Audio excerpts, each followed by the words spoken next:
আল্লাহ রাবি বাইর হয়ে দেখে রক্ত পড়তেছে, কিরে তোর হাত কই? হাতটা ওই যে পইরা রয়েছে, আমি কাইটা ফেলাইছি। এই কলঙ্কের হাত আপনার শরীরে বাদ বাড়াইছে, এই জন্য এমন হাত আমার গায়ে রাখতে চাই না। দূরে কর আল্লাহু আকবার। নবী ডাক দেখো ইহুদি, এখনো বুঝি কালমা পড়ার সময় হয় নাই? হুজুর কালমা পড়ার তো সময় হয়েছে, আমি কালমা তো পড়বো, কিন্তু আমি আগে জানতে চাই যে অপরাধ করছি আমার আল্লাহ ক্ষমা করবেনি? নবী কয় শোনো, ইন্নাল ইসলাম ইয়ানহাদি মুমা কানা কাবলাহু। বাজান, ইসলাম এমন একটা মন্ত্র, এই কালমা পড়ার সাথে সাথে বিগত দিনের সব গুনাহ মাফ করে দেয় আমার আল্লাহ। আল্লাহু আকবার। যেই মাত্র আশ্বস্ত হয়েছে ইহুদি, আল্লাহর হাবিবের সামনে দাঁড়াইয়া ইহুদির সাথে সাথে কালমা পড়ে মুসলমান হয়ে যায়। জোরে আল্লাহু আকবার। ইহুদি কলমা পড়ে মুসলমান। নবী কয় ঠিক আছে যাও। হুজুর আল্লাহ আমার গুনাহ মাফ করছেন, সব মাফ। জোরে আল্লাহু আকবার। হুজুর আমার এই কাটা হাতটার গুনাহ মাফ হইছে নি? কয় এটার গুনাহ মাফ। কথা হইলো হুজুর আমার হাতখানা একটু জোড়া লাগাই দেন, একটু জোড়া লাগাই দেন। নবী গো আমি কেমনে জোড়া লাগাইব? জোড়া লাগায় আমার আল্লাহ। কে লাগায়? আমি কেমনে জোড়া লাগাই? আপনি বইলা দেন। আপনি যদি আল্লাহর নবী হয়ে থাকেন, আপনি বলে দিলেই জোড়া লাগিয়ে যাবে। আল্লাহু আকবার। নবী গো দেখছো তুই তো নাসুর বন্দা, আমার কথা বলো নাই, আমার সাথে পরামর্শ না করে হাত কাটছো, এবার আমারে বলো জোড়া লাগানোর জন্য। ঠিক আছে ধরো, চাপ দিয়ে ধরো। কাটা হাতটা কাটা গায়ের সাথে চাপ দিয়ে ধর, শক্ত করে ধর। ধরে আল্লাহু আকবার। ইহুদি কাটা হাত ওই মুখে মুখে চাপ দিয়ে ধরছে। আল্লাহ নবী মুখ থেকে একটু থুথু নিয়া ডাক দেখো মাবুদ, যে মেডিসিন দিয়ে আবু বকরের সাপের বিষ নামাইছিলাম, এই মেডিসিন আমি কষ্টে ফের মতো লাগাই দিছি। আল্লাহ তোমার বন্ধু লাগাইছে, তুমি জোড়া লাগায়া দাও। আল্লাহু আকবার। বন্ধু আল্লাহর হাবিবে বিজার ঠোঁট থেকে একটু বিজার থুতু নিয়া ইহুদির কাটা গায়ের 3 কিনারে 4 কিনারে এভাবে শুধু একটু টান দিয়ে দিয়েছে, সাথে সাথে জোড়া লাইগা যায়। যেরকম আল্লাহু আকবার। आदम के लिए फखर ये आली नस्बी है, मक्की मदनी हाशमी ओ मुत्तलबी है, पाकीज़ा तोरश अर्श समा जन्नत फिरदौस आराम गहे खाक रसूल अरबी है, आए ज़ाहिर बैते नबवी याद रहे ये बेकायदा जंबिश लब बेअदबी है, आहिस्ता कदम नीची निगाह पुस्त सदा हो खाबीदा यहाँ रूह रसूल अरबी है, बुझ जाए तेरे चींटू से आए अब्र करम आज, जो आग मेरे सीनों में मुद्दत से लगी है। ज़रा मरहबा। हज़रत अनस इब्ने मालिक রাদিয়াল্লাহু তাআলা আনহুকে লইয়া আল্লাহর হাবিব উহুদ পাহাড়ের দিকে চলে গেলেন। সেখানে খেজুর বাগান, অনেক খেজুর বাগান। যে কাজের সন্ধানে নবী গেলেন, যা দেখলেন এক খেজুর বাগানের মধ্যে খেজুরের মালিক বাগানে পানি ডালে। আল্লাহর হাবিব বাগানের মালিকের কাছে যায় বলেন, ভাই এই বাগান কার? কয় আমার। নিজের বাগানে নিজে পানি ডালেন? কয় হ্যাঁ। আপনার কি কোনো কাজের লোক নাই? কয় না, আমাকে কাজের লোক নেবেননি। ওই লোক জানে না উনি যে আল্লাহর হাবিব। ইহুদি কয় ঠিক আছে কাজের লোক নেব, আপনি তো বুড়া মানুষ, কাম জানেননি? নবী কয় জানি, কাম জানি। কি কাজ? বালতি দিয়া এক এক বালতি পানি উঠাইবেন আর এক একটা খেজুর গাছের গোড়ায় ডালবেন। আল্লাহু আকবার। নবী কয় আমি তোর ভারী। ও মা, বালতিতে কত পানি উঠাইছি আমি, এটা কোনো ব্যাপার? লম্বা রশি ছাড়ছে রে, পানি উঠায় অনেক কোন লাগে এক বালতি পানি উঠাইতে। এক এক গাছের গোড়ায় দেয়, 5 খেজুর গাছের গোড়ায় 5টা বালতি পানি ডালছে। ডালার পরে পয়গম্বর বইসে গেছে বালতি রাইখা। ইহুদি আইসা কয় চাচা আপনি উবাসনি? কেন? দুর্বল লাগতেছে? হ বাবা, ছায়া দেখো পেটের মধ্যে 3টা পাথর বাঁধা। আল্লাহু আকবার। আল্লাহ নবী চাচা গো, আমি আজকে 3 দিনের উপবাস, 3টা পাথর আমার পেটে বাঁধা, এই জন্য আমি ক্লান্ত হয়ে গেছি। ইহুদি কয় ঠিক আছে খায়ালো না, আগে খাবার খায়ালো না, এরপরে আবার পানি তুলবেন। কয় খাবার কে দিবে? আমি আনতেছি। ইহুদি ঘরে যায় 5টা খেজুর আনছে, গাছ পাকা বড় বড় খেজুর। 5টা খেজুর আইনা ইহুদি আল্লাহ নবীকে দিছে। আল্লাহ নবী 2.5টা খেজুর খাইছেন। ইনসাফ করে সমানে অর্ধেক 2.5টা খেজুর হযরত আনাস ইবনে মালিক রে দিছেন। আনাস ইবনে মালিক বলেন আমি মাত্র 11 সাড়ে 11 বছরের শিশু। আল্লাহু আকবার। আল্লাহর হাবিব আড়াইটে খেজুর খাইলেন, আনাস ইবনে মালিক আড়াইটে খেজুর খাইলেন। মাওলানা মহিউদ্দিন খান রহমতুল্লাহ আলাইহি সিরাত গ্রন্থে লেখে আল্লাহর হাবিব পানি পান করলেন, আবার পানি উঠাইতে শুরু করলেন। পানি উঠাইতে শুরু করলেন, আগে তো 5 বালতি উঠাইছে, 6 নম্বর বালতি উঠাইছেন, 7 নম্বর উঠাইছেন, 8 নম্বর উঠাইছেন, 9 নম্বর বালতিটি উঠাইয়াম 10 নম্বর বালতি যখন টান দিছেন, 10 নম্বর খেজুর গাছের গোড়ায় ডালবেন, ঠাস করে রশি ছিঁড়ে বালতিটার নিচে পড়ে যায়, ধ্রিম করে শব্দ হইছে। ইহুদি কয় কি হইছে? আল্লাহর হাবিব বলেন ইন্না লিল্লাহি ওয়া ইন্না ইলাইহি রাজিউন, মুসিবতের সংবাদ, রশি ছিঁড়ে বালতির নিচে পড়ে যায়। ইহুদি কয় আমি সারাদিন পানি তুলি, এত মাস ধরে পানি উঠাইতেছি, রশি ছিঁড়ে না, তুমি 1 ঘন্টায় রশি ছিঁড়ে ফেলাইছো, কারণ কি? তুমি কি বালতিতে পানি কেমনে ওঠে জানো না? গো জানি তো। তুমি কি কিনারে ধরে টানছো নি, ঘষা গায়ে ছিঁড়ছেনি? নবী কয় পানি কেমনে ওঠায় আমি জানি, আমার শিখান লাগতো না। আমি জানি। ছিঁড়লো কেন রশি? ছিঁড়ছে ভিজতে ভিজতে রশি নরম হয়ে গেছে, এই জন্য ছিঁড়ে পড়ে গেছে। আমার হাতে তো ছিঁড়ে নাই, ওইটা তো প্রতিদিন ছিঁড়বে না, একদিনই তো ছিঁড়বে। আমার হাতে এসে ছিঁড়ছে, অসুবিধা কি? ইহুদি কয় রশির দোষ, আর নবী কয় রশির দোষ। ইহুদি কয় আমনের দোষ। উনি ওই আমনে যে রহমতুল্লিল আলামিন, ইহুদি চিন্ত না। আল্লাহু আকবার বলেন। ইহুদি কয় আপনার দোষ, নবী কয় রশির দোষ। রশি দুর্বল, রশি ভিজা, রশি পচে গেছে, ছিঁড়ে গেছে, এই জন্য পড়ে গেছে। ইহুদি বলে আপনার দোষ, নবী কয় রশির দোষ। এক কথা দুই কথা উত্তেজিত হইয়া ইহুদি এই ডান হাতটা নবীজির শরীর মুবারকের কোথায় লাগিয়ে দিয়েছে, জোরে কোন নাউজুবিল্লাহ। ইহুদি তার হাতটা নবীর গায়ের মধ্যে রেখে দিয়েছে, বেয়াদবি করে ফেলছে, নবীর গায়ে লাগিয়ে দিয়েছে। আল্লাহর হাবিব সাথে সাথে বইসা যান। নবীজির অভ্যাস, গুসা উঠলে দাঁড়ায় থাকলে বইসা যাইবা। আউযুবিল্লাহি মিনাশ শাইতানির রাজিম মনে মনে বললেন, বসে গেলেন। হযরত আনাস ইবনে মালিক রাদিয়াল্লাহু তাআলা আনহু ডাক দেখে, হুজুর গো আমি ছোট মানুষ হইতে পারি, আমি ছোট শিশু হইতে পারি, দীর্ঘদিন পর্যন্ত আপনার খেদমত করি, এই চেহারায় কোনো দিন একটা মশা বসতে দেখি নাই, একটা মাছি বসতে দেখি নাই। আকাশের সূর্যটাকে পর্যন্ত ফিরানো হয়, আপনার গায়ে কে যেন ছাতা দইরা রাখে, সূর্য পর্যন্ত ডাইরেক্ট আলো দিতে পারে না। আর আজকে আপনার গায়ে হাত লাগাইছে, আমি ছোট মানুষ হলে কি হবে? আমি এর প্রতিশোধ না নিয়ে ফিরবো না মদিনা। আল্লাহু আকবার। ইহুদি রাগ করে গোমরা মুখ নিয়ে বাগানের কোনায় দাঁড়িয়ে রয়েছে। আল্লাহ নবীকে আস্তে করে যাই না ফালাইবো, আমি আল্লাহ নবী, ইয়ে তো তাড়াতাড়ি তারে জানতে দিস না, একটু পরে জানুক আমি কে। বসো বাবা বসো, ধৈর্য ধারণ করো আর দোয়া করো, এই বেয়াদবি যেন কালমা পড়ার জন্য উসিলা হয়ে যায়। সুবহানাল্লাহ। এই বেয়াদবি যেন মুসলমান হওয়ার জন্য উসিলা হয়ে যায়। জোরে কোন আল্লাহু আকবার। আল্লাহ রাবি উল্টা দোয়া করে। আনাস ইবনে মালিক রাদিয়াল্লাহু তাআলা ঠান্ডা হইছে, বইসে রইছে। ইহুদি কয় যান যান, আপনারা দেওয়ার কাজ করামো না। নবী কয় আমার কাজও লাগতো না, আমি গেলাম, তবে আমার বেতন দাও। বেতন তো দিছি, 5টা খেজুর খাইছেন, 9 বালতি খেজুর কি 5 খেজুর নিয়ে বেতন। ঠিক আছে বসেন। ঘরের থেকে আরো 40টা খেজুর আনছে। কয়টা খেজুর? 40টা খেজুর আইনা আগে দিছি 5টা খাইছেন, এখন দিয়েছে আরো 40টায় 45, 5 নং 45, 1 বালতি পানি উঠাইছেন, 5টা খেজুর পাইছেন, 9 বালতি পানির জন্য 45 খেজুর দিলাম, চলেন। আল্লাহর হাবিব চাদরের কোণার মধ্যে খেজুরগুলো নিয়ে রওনা করছে মদিনায়। আল্লাহু আকবার। নবী চলে যায়, ইহুদি পিছন দিকের থেকে তিরস্কার শুরু করছে, বৎসনা দেওয়া শুরু করছে।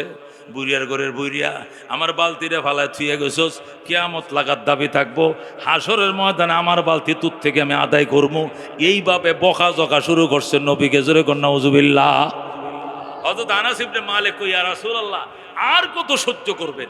এক বালতির কারণে আপনার গায়ে সে হাত পর্যন্ত উঠাইছে, সেইটাও ক্ষমা করলেন, আর এখন দেখেন কিভাবে অনবরত সে বকাঝকা করছে, সে অনবরত তিরস্কার করছে, সে খারাপ ভাষায় গালিগুলোজ করছে, সহ্য করা যায় না।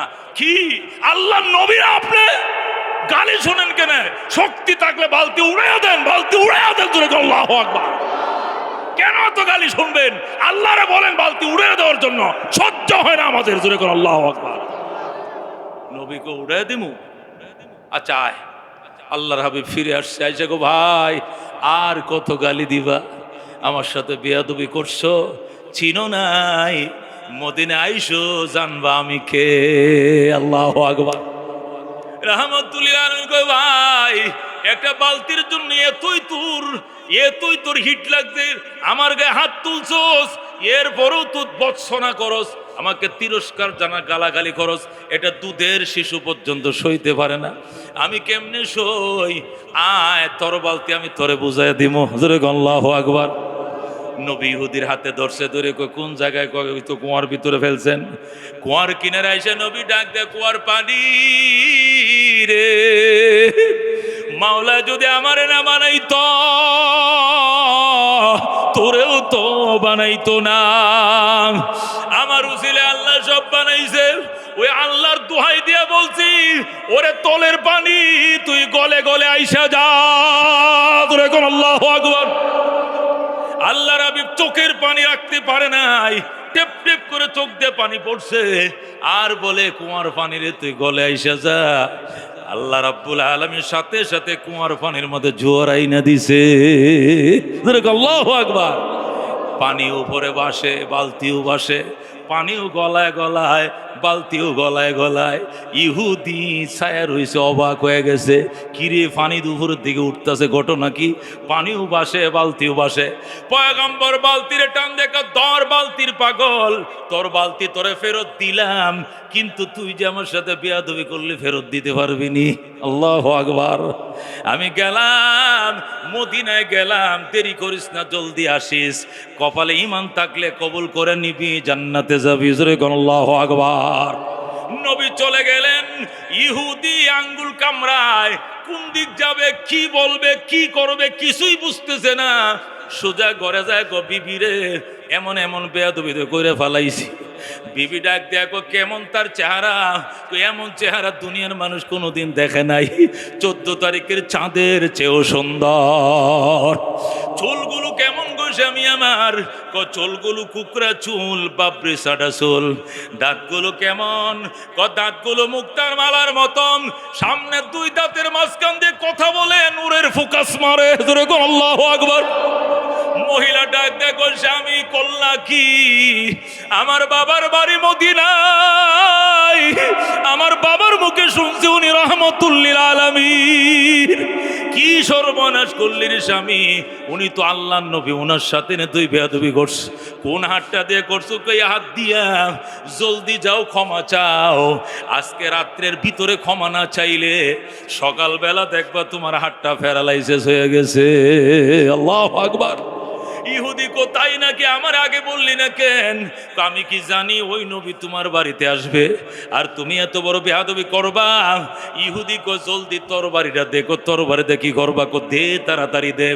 মহিলা তরবারিটা দিছে, তরবারি লইয়া ইহুদি বাম হাত দিয়া নিজের হাতে খুব দিয়া নিজের ডান হাত কানা দেহ থেকে বিচ্ছিন্ন করে 10 হাত ধরে ফেলে দিয়েছে। আল্লাহু আকবার। এমন জোরে কূপ দিছে নিজের হাত দিয়ে কূপ দিয়া ডান হাতটাকে আলাদা করে ফেলেছে।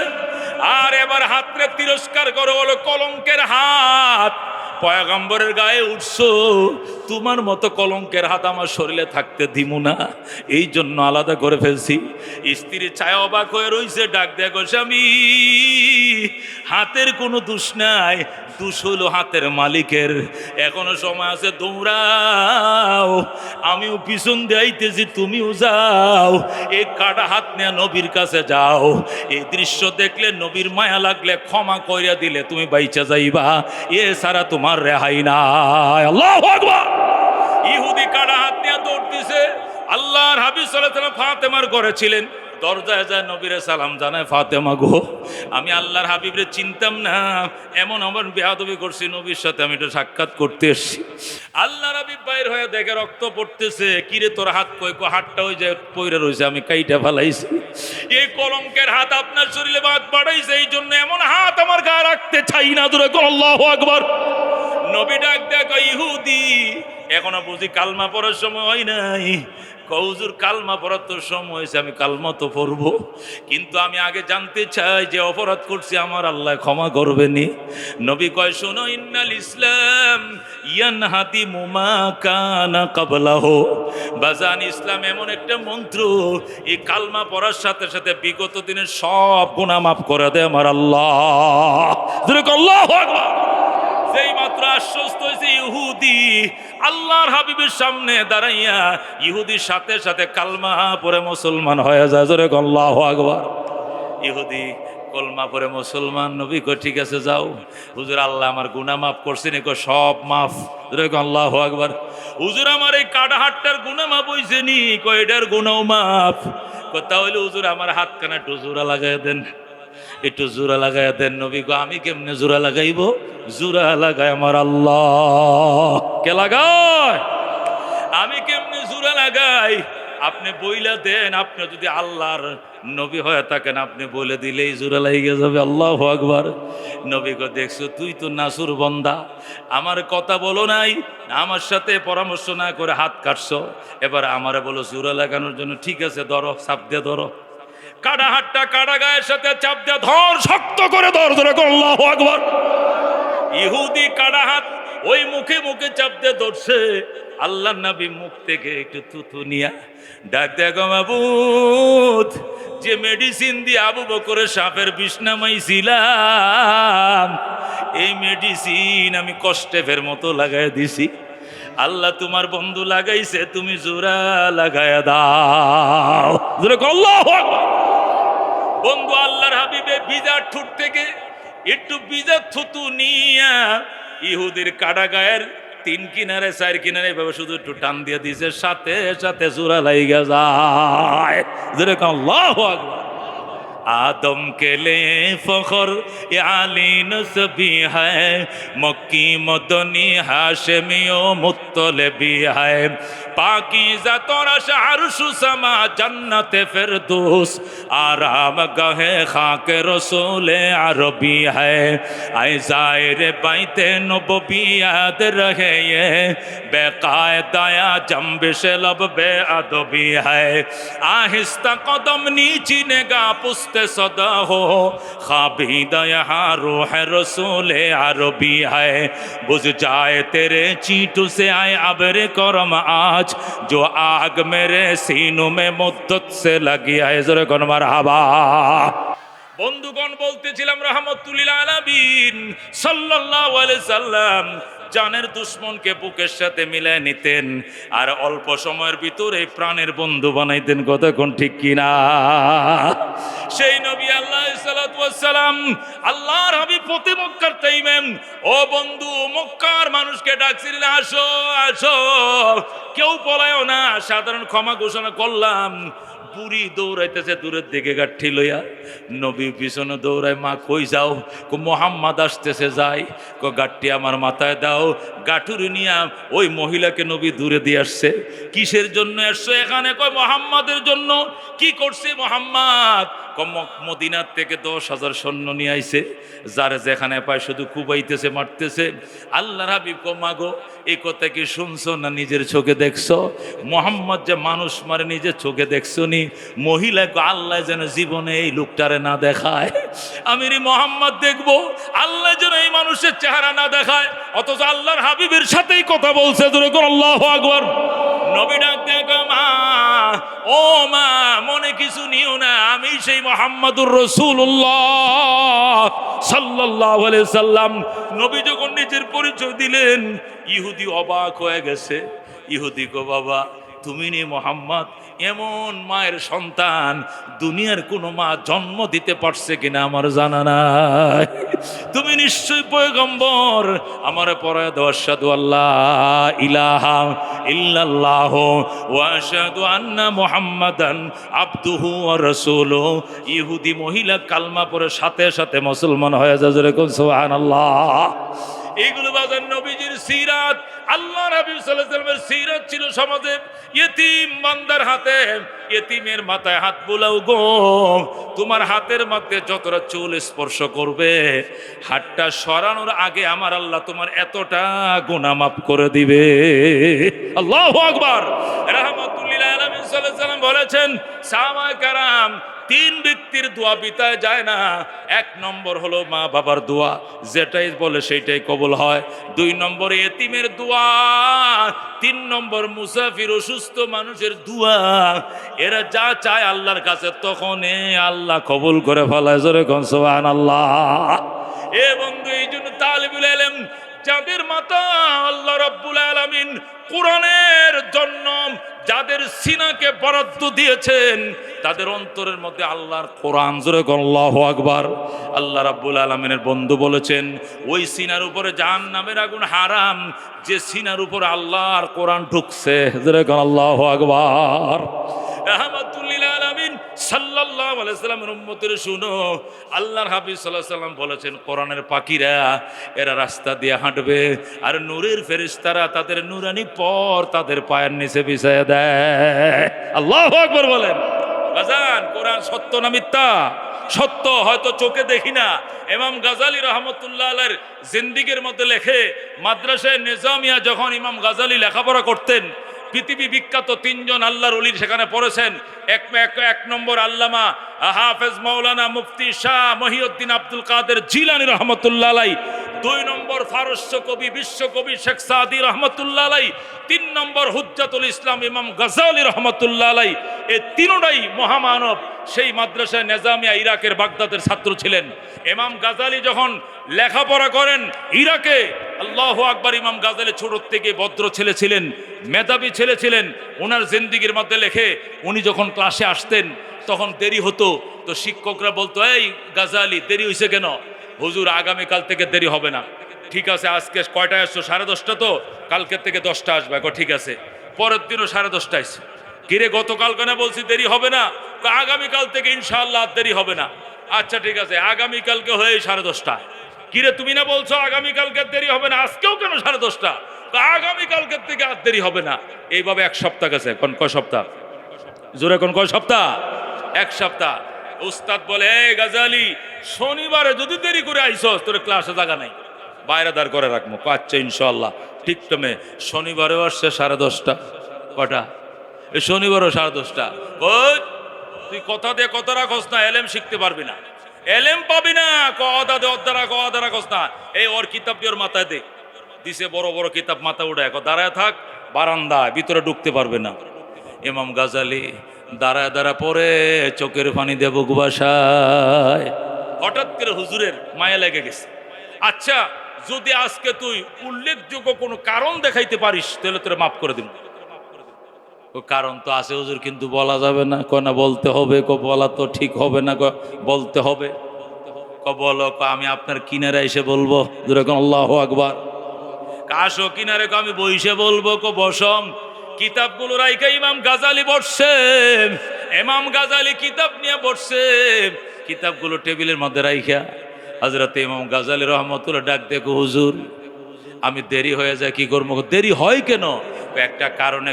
বলো। কারণ কি? বলা যাবে না। বলো। তোমার লজিং মাস্টারের বউ রান্না বান্না করতে দেরি হয়নি? কয় না, রান্না ঠিক মতোই করে। 9টা বাজে রান্না শেষ, 10:30 বাজে কেন? আধা ঘন্টার রাস্তা কালশির মোড় থেকে আসতে। ঘটনা কি? ইমাম গাজালি কান্দার হুজুর কাউকে বইলেন না, আপনার কানে কানে বলবো। কানে কানে নয়, সকল ছাত্রদের সামনে বলতে হবে। কারণ তুমি ডেলি আমার সাথে ওয়াদা করো, আবার ওয়াদা ভঙ্গ করো। সুতরাং আজকে সবাই জানবে কেন তুমি ওয়াদা ভঙ্গ করো। ইমাম গাজালি ডাক দেখো, হুজুর আমি রওনা করি 9টায়, আশা ছিল পৌঁছে যাব 9:30, কিন্তু বাইজা যায় 10:30। আমি কি করবো? কেন বাজে? আমি যখন কদম রাখি লজিং মাস্টারের বাড়ির থেকে বের হয়ে যখন মাদ্রাসার উদ্দেশ্যে রওনা করি, যেই মাত্র কদমটা উঠাই ফেলাইতে যাই, দেখি নূরের ফোকাসগুলো ফোকাস মারতে থাকে। আল্লাহু আকবার। নূরের পাপড়িগুলো লাপাইতে থাকে। আমি এখানে পাও ফেলবো, এখানে নূর, এখানে পাও ফেলবো, এখানে নূর, এখানে পাও ফেলবো, এখানে নূর। পাওটা চিন্তা ভাবনা করে 3-4 জায়গায় 5 জায়গায় বদলানোর পরে এরপরে গ্যাপের মধ্যে ফাউডা ফেলাই, এইভাবে ফেলতে ফেলতে আমার আধা ঘন্টার রাস্তা আসতে লাই গেছে 1.5 ঘন্টা। আল্লাহু আকবার। এই জন্য গো বাজান দেরি হয়, আমার পিছনে দুশ্মন লাগছে, আমার এলেম শিখতে দিবে না, এই জন্য দেরি হয়, আমার মাফ করে দেন। আল্লাহু আকবার। ইমাম গাজালির উস্তাদ, পাকা দাড়িওয়ালা পাকা চুলওয়ালা উস্তাদ লাভ দে উঠে কয়, আয় আয় গাজালি আয়। 50 বছর পর্যন্ত হাদিস পড়াই, কিতাব পড়াই, লেখাপড়া করছি, লেখাপড়া করাই, সারা জীবন পড়াইছি এবং পড়েছি। তালিবুল ইলমের পায়ের নিচে ফেরেশতারা নূরের ফরবিছায়। আল্লাহু আকবার। এই দৃষ্টি জীবনে দেখি না। গাজালি, তুই তো গাজালি থাকবি না, তুই হবে ইমাম গাজালি। আল্লাহু আকবার। সেই দিন থেকে গাজালি ইমাম গাজালি হয়েছে, হুজ্জাতুল ইসলাম হয়েছে।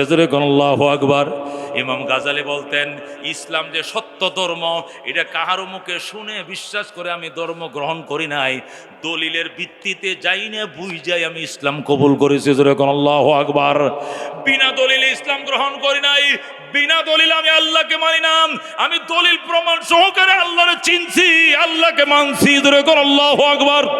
এই জন্য ইমাম গাজালিকে হুজ্জাতুল ইসলাম বলা হয়, ইমাম বলা হয়। বাজান, এই তালেবুল ইলমের অবস্থা, তালেবুল ইলমের পায়ের নিচে ফেরেশতারা নূরের ফরবিছায়। আল্লাহর নবী বলেন, সমস্ত মখলুকেদের জন্য কান্দে, গর্তের পিপিলিকাদের জন্য কান্দে, নদীর মাছ এদের জন্য কান্দে। আল্লাহু আকবার। তালেবুল ইলমের জন্য এত বড় মর্যাদার বাজান কে দিয়েছেন? আল্লাহ রাব্বুল আলামিন দিয়েছেন। তালেবুল ইলম আল্লাহ তাআলা যে মর্যাদা দিয়েছেন, এটা যদি নিজের চোখে দেখতা, একটা ছেলেকে অন্য লাইনে কোনোদিন লেখাপড়া করাইতে দিত না, একটা ছেলেকেও দিত না, ইলমে দ্বীন শিক্ষা করার জন্য দিতাম। কিন্তু আজকে দেখো না, এই জন্য তার মর্যাদা বোঝো নাই রে মুসলমান। বন্ধু, আল্লাহর হাবিব সাল্লাল্লাহু আলাইহি ওয়াসাল্লাম ইরশাদ করেন, এক একটা তালিবুল ইলম আল্লাহর কোরআন শুধু মুখস্থ করছে, হালাল হারাম জেনে জীবন যাপন করছে, এমন 10টা ব্যক্তিকে জাহান্নাম থেকে ডেকে জান্নাতে নিয়ে যাবে, যে 10 জন 10 জনের উপরে জাহান্নাম অবধারিত ছিল। যেরকম আল্লাহু আকবার। আল্লাহ রাব্বুল আলামিন এত বড় মর্যাদা তাদেরকে দিবেন। আর যারা কোরআন বুঝছে, কোরআনের উপর আমল করছে, কোরআন বুঝছে, এদের এত মর্যাদা থাকবে। বনি ইসরায়েলের এক একটা নবীর যে পাওয়ার দিবে আমার আল্লাহ, উম্মতের এক একটা হাক্কানি আলেমকে এত পাওয়ার দান করবেন আমার আল্লাহ। যেরকম আল্লাহু আকবার। এই জন্য বন্ধু, এক একটা ছেলেকে আলেম বানাও।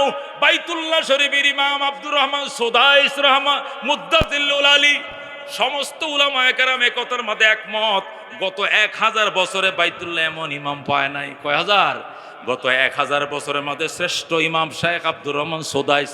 এই শায়েখ আব্দুর রহমান সুদাইসকে যদি আপডাউন বিমান ভাড়া করে এনে তোমার জানাজা পড়াও, তোমার গুনাহ মাফের কোনো গ্যারান্টি নাই।